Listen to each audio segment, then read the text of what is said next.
Hey, what is going on, guys? It's Crimson Pharaoh. Welcome back to the channel, and in today's video I will pretty much just be reviewing what I was supposed to be doing in episode 19 of my middle game guide. Unfortunately, the sound didn't record. I had no idea until after it recorded. Really all I talked about was Labyrinth. I'll show some of the footage I have here. I'll kind of just let it play in the background. If I can figure out where I started. So here I'm showing this is a hard difficulty for the rescue, and I found out that my team with the Light Paladin, Susano, Vigor, and Jubel team is capable of also working pretty well in Labyrinth. I even tried a Hell mode on just normal Tartarus Labyrinth stuff. It was one of the stages where it's 150 points, so in my experience, like, the ones that have the higher amount of points you have to get are typically the ones that have the harder waves. I could be wrong, but I think typically the ones that you only need 30 points or 50 points or 60 points are typically easier, and then the ones that need 120 points and 150 points are typically the harder ones. But anyway, it was on Hell mode regardless.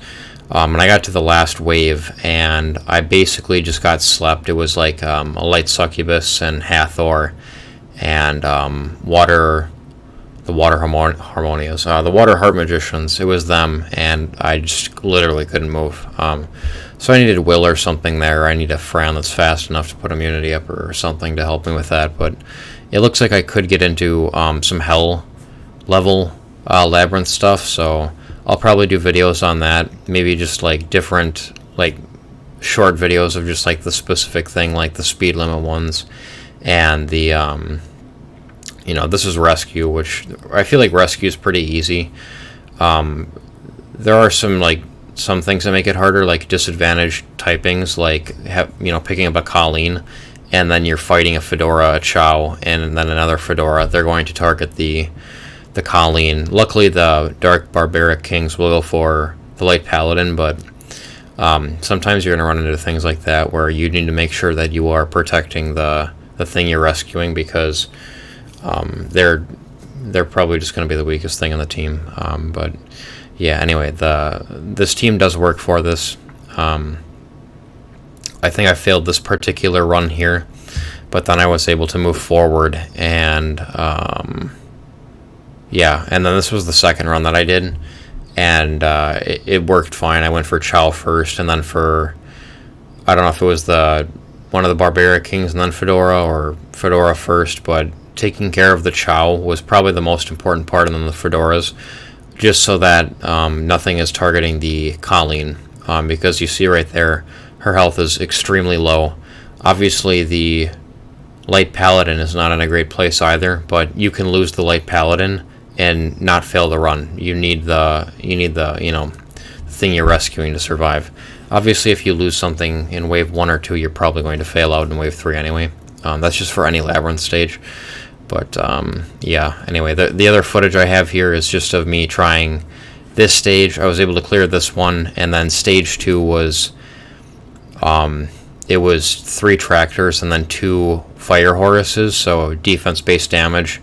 You can still provoke tractors, so not that hard to deal with. I just took care of the fire Horuses first, and then the tractors took forever because you can't defense break them unless you Oblivion them, but the only free-to-play Oblivion option that I have is Tessarion, and he would very likely just glance and then just have a hard time putting Oblivion onto these tractors. And then there was not really a point in doing that anyway, because I don't know that any of these have any actual passives anyway. So yeah, I just went through and talked about the Labyrinth and stuff.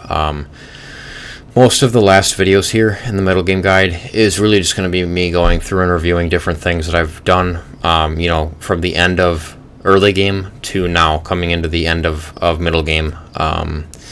Everyone kind of has a different range for what they consider early, middle, late, end. I would consider early, I've already talked about that stuff before, but just getting some basic teams together to do some dungeons, clearing TOA normal,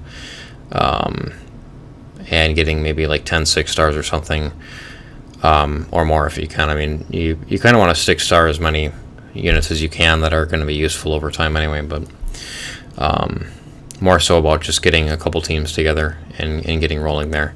Middle game is really about making some of those teams better, making sure that you have teams to cover everything, clearing TOA hard, getting, you know, arena together, some guild siege teams together, things of that nature. And then now I'm just moving into the late game, which is, it's really just pure ruin farming. That's really what the late game is. That's doing hundreds of runs a day if you have the time to. Unfortunately, I don't. I wish I had the time, or, you know, whatever. I know you can do macros on your computer to run all day long. I don't want to get, you know, my account flagged or something because they see that I'm running a macro, or I don't know how that stuff works. I don't dabble in that stuff, but all my runs are like 100% me just sitting there looking at my phone. Obviously, it's like auto battle playing, but yeah. So anyway, I wish I could sit down and farm more though.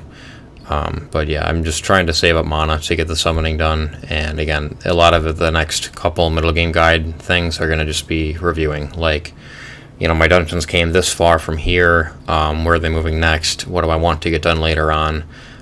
Is it even worth trying to make them better? The answer for all of my teams is yes, 100%, because I'm going to end up pulling units that are going to help. Like, you know, the Water Twins are going to be great. Skulls are going to be great for all this, you know, an extra Lucians if I can. I wouldn't have a problem building 5 Lucians. They'd absolutely Shrek things and, you know, guild content, but guild siege. But yeah, anyway, that's all for this video. As always, thank you guys for watching, and I'll see you next time.